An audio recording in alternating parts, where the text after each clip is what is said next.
자, 생명 시스템에서의 정보의 흐름, 마지막 챕터죠. 자, 정보의 흐름 보자. 어디 보자. 유전자와 단백질에 대한 얘기네요. DNA와 유전자라. 자, 생물의 형질을 결정하는 유전 정보는 세포 핵 속에 DNA에 저장되어 있으며, 그렇죠? 세포 핵 속에 이제 염색체가 있는데, 그죠?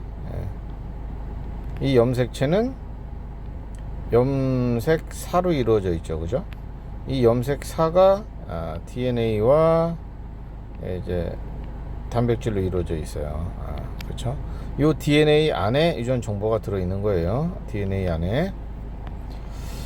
자, 그다음에 DNA의 정보가 어디 들어 있냐? 특정한 부위에 들어가 있다. DNA가 특정한 부위에 들어가 있다. 자, 염색체를 길게 잡아다니면 여기가 이제 염색사를 쭉 잡아다니면 여기 작은 알갱이 보이시죠? 이 단백질하고요 굉장히 얇은 DNA로 이루어져 있어요. 너무 얇으니까 잘 끊어지거든요. 그래서 이 단백질 알갱이랑 묶여있는 꼬여있는 그런 상태예요. 그럼 이 DNA의 특정한 부분, 전체 부분이 아니고 여기서 여기까지는 유전자 A, 여기서 여기까지는 유전자 B, 이렇게 유전자 A는 예를 들어서 뭐 멜라닌을 만드는 정보다, 유전자 B는 뭐 쌍꺼풀을 담당하는 정보다, 이런 식으로 특정한 부위에 정보가 저장되어 있다. 자, 그것을 유전자라고 한다. 이렇게 기억해 두시면 되고, 자, 유전자와 단백질. 유전자는 특정한 단백질에 대한 정보가 들어가 있습니다. 각각의 유전자는 특정한 단백질에 대한 정보가 저장되어 있고, 그 정보에 따라서 다양한 종류의 단백질이 만들어진다. 이렇게 보시면 되겠고요. 자, 그 다음에 유전 형질이 나타나는 과정이라고 되어 있네요. 그 유전 정보에 따라서 합성 효소가 생성이 되고요. 단백질 합성 효소. 그 단백질 합성 효소에 의해서 단백질이 생성이 됩니다. 자, 여기 밑에 그림 보시면 멜라닌 합성 효소 유전자 A라고 되어 있죠. 이 유전자에 의해서 합성 효소가 만들어져요. 바로 멜라닌이 합성되는 게 아니고 멜라닌 합성 효소가 만들어지고 그 효소에 의해서 멜라닌이 합성이 됩니다. 그래서 이런 거를 1유전자 1효소설이라고 합니다. 자, 뭐 그런 얘기고요. 그래서 유전자 DNA의 특정 부위에 유전자가 들어가 있고 그 유전자에 따라서 단백질이 합성이 된다. 단백질 합성 전에는 합성 효소가 이렇게 먼저 생성이 되는구나 라는 거, 그런 정도 기억해 두시면 뭐 될 것 같아요. 확대경은 무슨 내용인가요? 유전자와 유전 형질의 관계 보자. 저땅 분해 효소 유전자가 여기 있다. 여기서 분해 효소가 만들어지고 저땅 분해 효소에 의해서 저땅이 분해가 되겠죠. 저땅이 분해가 되겠죠. 자, 그래서 저땅이 포도당으로 분해가 될 텐데 저땅이 분해가 돼서 흡수된다. 저땅 분해 효소 유전자로부터 합성된 효소의 작용으로 우유 등에 들어있는 저땅이 분해돼서 우리 몸 흡수하는데, 우리가 저땅 분해 효소가 합성되지 않는 사람은 저땅 분해 효소, 요게 제대로 합성이 안 되면 이 뒤에 과정도 안 되겠죠. 저땅 분해가 일어나지 않겠죠. 그래서 우유 먹으면은 설사나 복통이 일어나는 분들, 이런 분들은 요 분해 효소가 제대로 생성이 안 되는 거예요. 그러니까 저땅 분해 효소의 유전자가 정상적이지 않은 케이스죠. 자, 그 다음에요, 비유전 정보의 흐름이네요. 자, 유전 정보는 DNA에 저장되어 있다고 했어. 자, 얘가 어떻게 단백질을 만드느냐, 그 과정에 대한 얘기입니다. 세포 내 핵 안에요 DNA가 있죠. DNA 유전 정보는 RNA로 전달해, RNA를 거쳐 단백질로 합성되는 이 전체 과정이 있는데, 자, 이 과정에 대한 얘기네요. 한번 볼까요? 자, DNA 핵 안에, DNA는 이제 핵 안에서 DNA 둘 중에 두 가닥이잖아요. 그 중에 한 가닥을 기준으로 RNA가 만들어져요. 이걸 지금 전사라고 합니다. 전사는 그림에 있는 것처럼 핵 안에서 좀 뭐 일어나겠죠. 자, 전사가 일어납니다. 전사가 일어나면 요 구멍이 핵공이라고 합니다. 핵공. 핵공을 통해서 세포질로 빠져나오죠. 세포질로 나오게 되면 요 RNA에 리보솜이 와서 붙어요.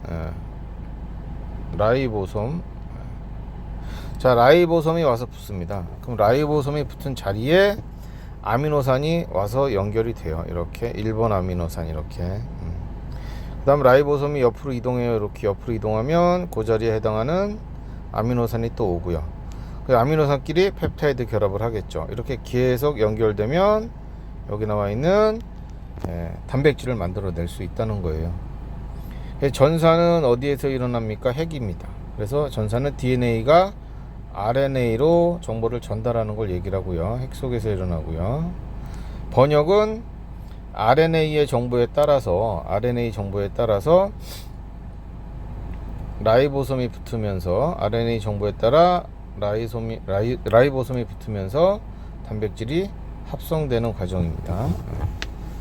그래서 번역에는 RNA와 라이보솜의 역할이 중요하네요. 전사는 DNA가 RNA로 전달되는 과정이고요. 자, 번역은 당연히 세포질에서 일어나고요. 자, 이렇게 이제 얘기를 했는데 핵이 없는 그런 미생물도 있죠. 단세포 원핵생물, 원핵생물, 대장균 같은 놈은요 핵이 없어요. 이런 애들은 그냥 전사나 번역이 둘 다 그냥 세포질에서 일어납니다. 그런데 요런 케이스 빼고 나머지는 이렇게 전사는 핵에서 번역은 세포질에서 일어납니다. 자, DNA 유전 정보는요 아데닌, 구아닌, 사이토신, 타이민의 이런 염기들이 특정한 순서로 배열이 되어 있고요. 자, 이 DNA를 이루는 염기들의 순서, 즉 염기 서열에 의해서 유전 정보가 저장이 되는 겁니다. 자, 어떻게 저장이 되느냐? 암호가 있어요. 암호. 유전 부호라고 되어 있는데 DNA나 RNA의 염기 서열이 그 염기들의 순서가 특정한 아미노산을 지정을 하는데요. 염기 3개가 모여서 아미노산 하나를 지정합니다. 이거를 3염기 조합이라고 합니다. 요거는 DNA 거. 이건 DNA. 자, DNA의 염기 3개가 하나의 아미노산을 나타내 줄 수 있는데 이걸 저장하고 있는데 이 정보를 이걸 3염기 조합이라고 하고요. DNA가 RNA로 정보 전달해 준다고 그랬죠.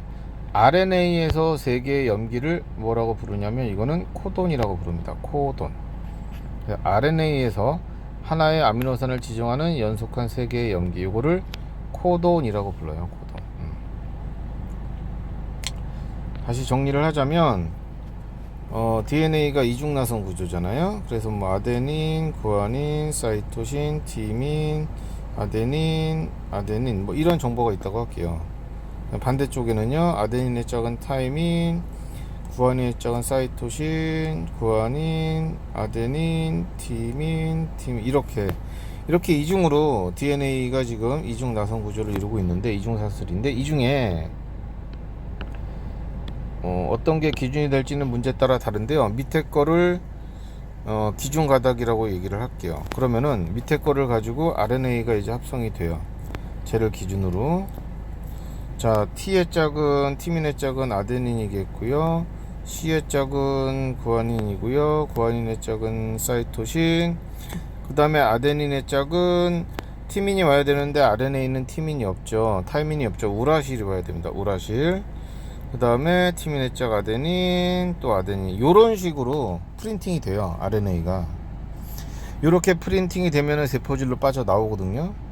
세포질로 빠져나오면 여기에 이제 라이보솜이 붙는다 그랬죠. 요렇게 라이보솜이 붙어요. 이렇게 라이보솜이 붙으면 AGC에 해당하는 요 AGC에 해당하는 아미노산이 와서 붙습니다. 이렇게 아미노산 1번.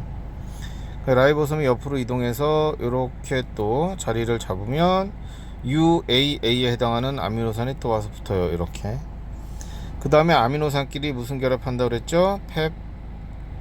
펩타이드 결합. 펩타이드 결합을 하면서 계속 연결을 하는 거예요. 그러면서 뭐 수천 개, 수만 개가 붙어서 하나의 단백질이 만들어져요. 이해 가나요? 자, 그래서 여기 DNA에서의 요 세 개, 뭐 이쪽의 세 개도 마찬가지, 이쪽의 세 개도 마찬가지, 이렇게 세 개를 묶은 게 삼연기 조합이고요. 세 개씩 묶은 게 RNA에서 세 개씩 묶으면 코돈이라고 얘기가 되는 거예요. 코돈에 따라서 아미노산이 와서 붙습니다. 이해 가셨죠? 근데 요런 암호는 총 몇 가지가 있느냐? 64가지가 있다는 거죠, 암호가.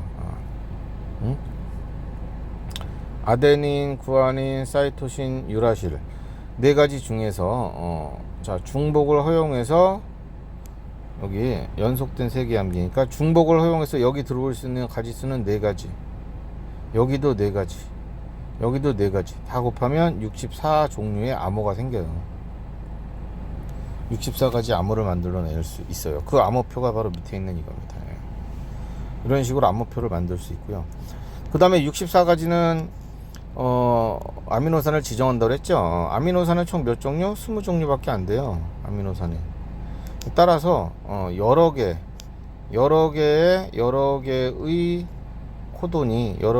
코돈이 한 개의 아미노산을 지정할 수가 있는 거예요. 암호는 64가지인데 아미노산은 20가지잖아. 여기 있는 것처럼 이렇게 여러 가지 암호가 이렇게 아미노산 한 개를 지정해 줄 수 있다고요.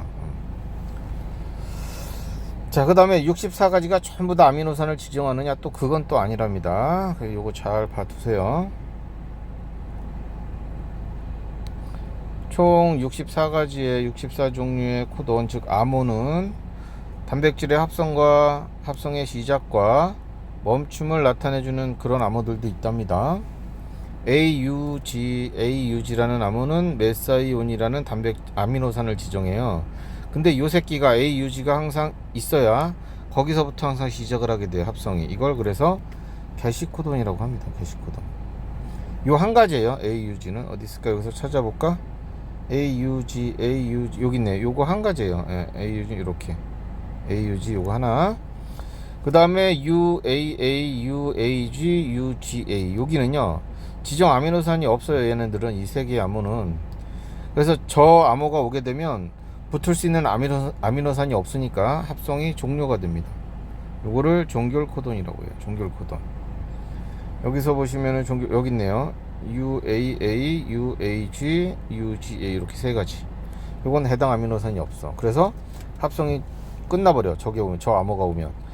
자, 따라서 총 64가지 중에 3개는 아미노산이 없고 61종류는 아미노산을 지정하고 있고. 이해갔어요? 예. 자, 그래서 종결 코드는 뭐 문제가 나온다면 알려줄 거고요. 게시 코돈이 AUG라는 거는 뭐 알고 계시면 좋습니다. 자, 그런 내용입니다. 자, 이러한 유전전 정보의 전사 번역이 다시 한번 나왔어요. 방금 앞에서 제가 설명했던 게 다시 한번 나왔어요. 읽고 넘어갈게요. 자, 전사 DNA의 유전 정보가 RNA로 전달. 자, DNA는 이중 나선 구조. 이 중에서 그 중에 어느 A건 B건 둘 중에 어느 걸 기준으로 하나 RNA가 만들어집니다. 이때 A가 기준인지 B가 기준인지는 RNA 보고 판단하셔야 돼요. DNA 그 다음에 염기에 상보적인 염기를 가진 RNA 뉴클레오타이드가 결합을 한다. 자, 전사에 의해서 RNA가 합성이 된다. 자, 당연히 뭐 상보적인 염기들이 와야 되겠죠. RNA는 그 다음에 RNA에는 타이민이 없다. 타이민 대신 유라실이 와야 된다는 거. A, G, C, U 4개의 염기가 있다는 거. 이걸로 결합을 시켜라. 여기 나왔네요. 그거 조심하시고. 자, 그 다음에요. 이게 핵안에서 만들어지면 핵공을 통해서 세포질로 빠져나오고요. 이제 번역이 일어납니다. RNA의 코돈에 따라서 그 암호에 따라 단백질이 합성되는 과정으로 RNA 코돈이 지정하는 아미노산들이 펩타이드 결합에 의해서 순서대로 연결이 되어 폴리펩타이드가 되고, 폴리펩타이드가 된 다음에 구부러지고 꺾여서 입체 구조를 가지면 단백질이 만들어집니다. 자, 이때 중요한 역할을 하는 게 누구다? 요 새끼다. 라이보솜이 있어야 됩니다. 라이보솜이 있어야 와서 또 쭉 붙습니다. 네, 요거는 뭐 전체적인 그림이네요. 전사는 해관에서 일어나고요. 핵공을 빠져서 나오면 번역이 일어나고요. 자, 라이보솜이 붙으면서 이렇게 RNA가 지금 만들어집니다.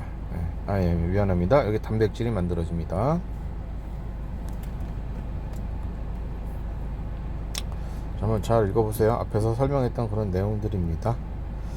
자, 그 다음에요. 4번은 유전부호 체계의 공통성. 예, 전사와 번역이 일어나는 이 체계가 지구상에 있는 생물들이 다 똑같대요.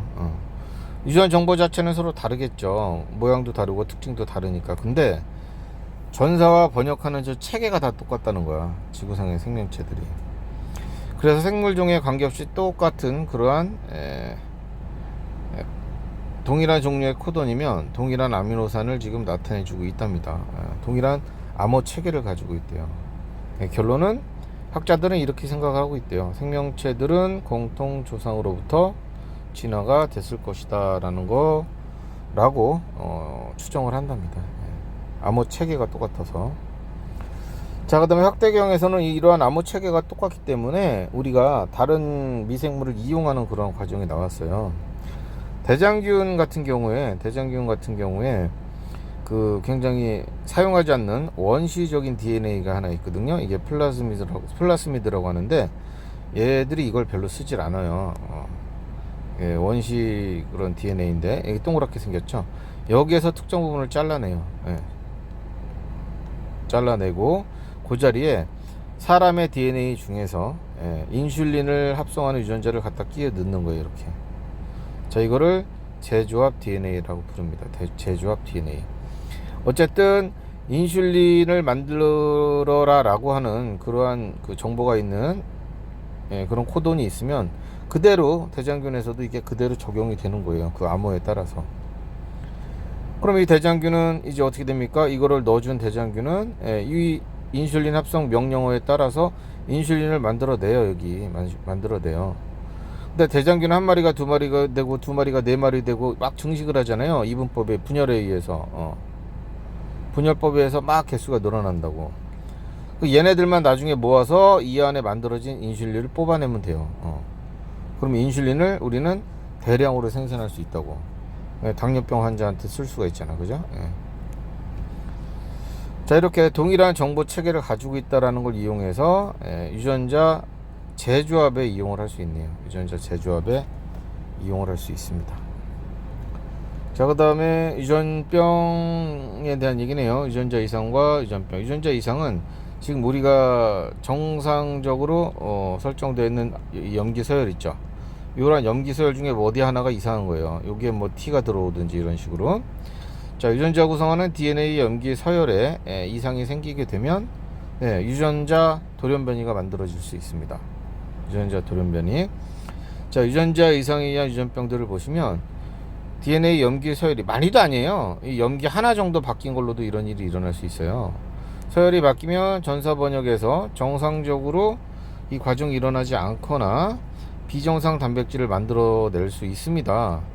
남모양 적혈구 빈혈증을 보시면 우리 정상 적혈구는 이런 도너스 모양이거든요.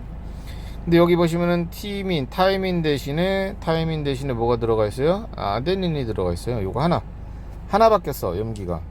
그랬더니만 들어오는 아미노산이 글루탐산이 들어와야 되는데 발린 들어왔거든. 요거 하나 바뀌었을 뿐인데 이렇게 남모양 적혈구가 만들어집니다.